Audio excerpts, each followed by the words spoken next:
বিএনপির স্থায়ী কমিটির সদস্য মির্জা আব্বাস বলেছেন, টালবাহানা করে নির্বাচনকে পেছানোর চেষ্টা করবেন না।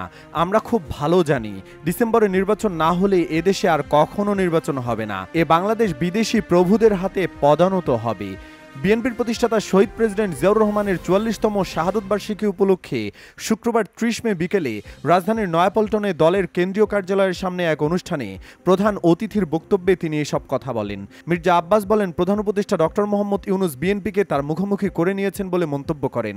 আব্বাস বলেন, তিনি অর্থাৎ ডক্টর মোহাম্মদ ইউনূস জাপানে বসে বিএনপির বিরুদ্ধে বিষোদ্গার করেছেন।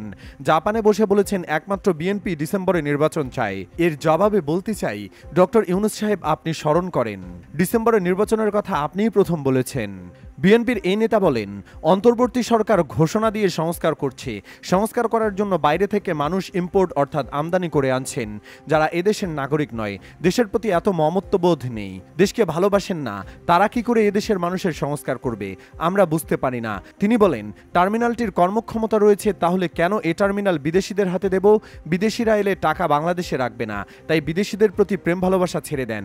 দেশের মানুষকে ভালো রাখেন। আমরা দেশের লোক তৈরি করব।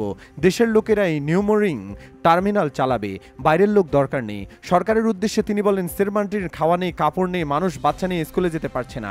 সেন্ট মার্টিনে কি এমন হয়ে গেল যে বাংলাদেশে নৌকা যেতে পারবে না? সেখানে কি এমন ঘটনা ঘটছে জানতে চাই। সাজেকে কি হচ্ছে তা আমরা জানতে চাই।